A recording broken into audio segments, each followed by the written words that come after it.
Hey guys, Legit here. Today we're going to be talking about a mechanic in the game of Oxygen Not Included. Today we're going to be talking about door purifiers. And a door purifier in our example today is going to be a open water door purifier that deletes or kills the germs off of liquids. And of course, our design is going to be as shown, and we're going to be utilizing the power of radiation.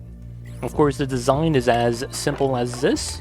And the design I wanted to have was the availability to use the pitcher pump and have the germs be killed without the use of a liquid reservoir. Most of the time, you guys are going to utilize a chlorine room or the radiation environment in combination with the liquid reservoir. However, we're going to be showing you today a method to do that on an open tank environment so that you could have it available via pitcher pump, meaning that this is going to be a powerless method. Now, to get it started, you will need access to uranium ore, as we're going to be utilizing that on our mechanized airlocks in order to delete the germs. But the design is simple. We take the 4-tile room spacing that you would typically have in a base, and we made that into a design so that it will not require any odd-shaped rooms. This will fit normally into your base if you guys do follow the normal 4-tile spacing between each floor. We're going to be utilizing the liquid reservoir over here with germy water to simulate the bathroom water that you would get extra, and we're going to actually have a 5-ton reservoir feed into this so that it's consistently feeding it in. Of course, you're normally not going to have consistent water like that unless you do have a geyser. Even then, eventually this is going to self-cap, as the liquid vent is underneath the tile that we walk on, and we have an airflow tile, or we have a mesh tile right above it as well, so that it allows the water to max out right here. This is to allow a little bit of water to push up, but it will never overflow.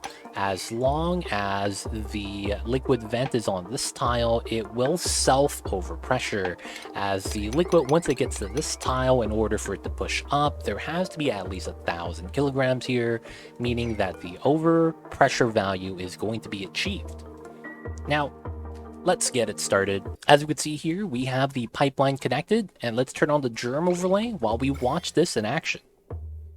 So, radiation, if you guys didn't know, it kills germs in the ambient environment, and as such, you could see that as the germy water spills out, it's already killing off a lot of the germs.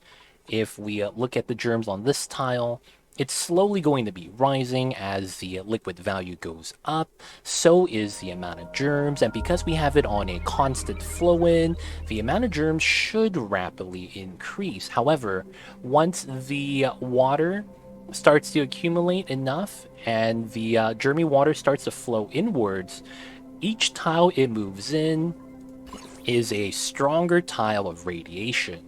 So that means that as the germs flow inside, it's going to die off even faster.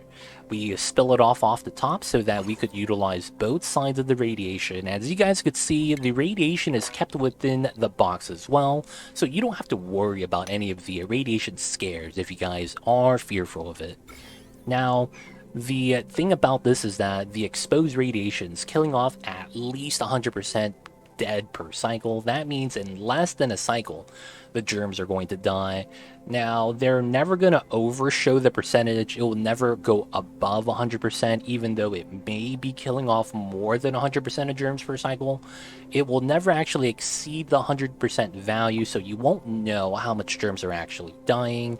But usually the biggest factor is going to be half-life, and if the net change is negative, is going to be a nice indicator. The half-life is basically how long it's going to take for the amount of germs to be cut in half. This is a great indicator, as the lower the number, the better. Now, you could see that even though we're feeding this in constantly with germy water and we're refreshing the amount of germs, it never really gets past this tile. And because of that, the moment the water feeds into the roots of the pitcher pump, the water is germ-free. This is going to be a great method to purify the germy water. Now, this will work for most liquids. Now, I say most because germs technically don't survive on a liquid, with an exception, of course. Germs multiply usually on polluted water. And that's because it's polluted, dirty water, and it makes sense that germs typically multiply on that. So depending on the type of germ you have, if it does multiply on polluted water, it's going to require a slightly modified version of this design. Because this works with liquids with how fast the germs die off, with the factor of both dying on the liquid instead of growing on liquid, which is going to be a nice swing in percentage, we're going to have to provide more radiation if you want to use this for polluted water. The changes that's going to be required to get the same results is going to be to add a extra uranium ore mechanized airlock underneath this rightmost mechanized door. Of course, this is just to make it so that the radiation on these tiles double up, and that's enough to counteract the swing of dying to growing on polluted water for the germs. Now, if you guys don't put the fourth mechanized airlock, as there's already 3 that's made out of uranium, the germy water is going to stay germy all the way till it gets to the roots. If you do put the airlock on these tiles, the farthest the germs will go out is this tile. However, the moment the water fills up to this tile, the germs pull back, as this tile, once it's inhabited by water, becomes an extra tile that's going to be touching radiation, so it's going to make it die even faster. So, couple of caveats for the polluted water: add the extra uranium door down here on those tiles so that the germy water doesn't get past this tile. If you don't, it will inhabit these tiles with germs, which means that you didn't really do a good job. Of course, this is going to be a great design. Powerless allows you to use it on the pitcher pump, and you could even use the bottle emptier here in order to sweep in any of the water that you want to also purify.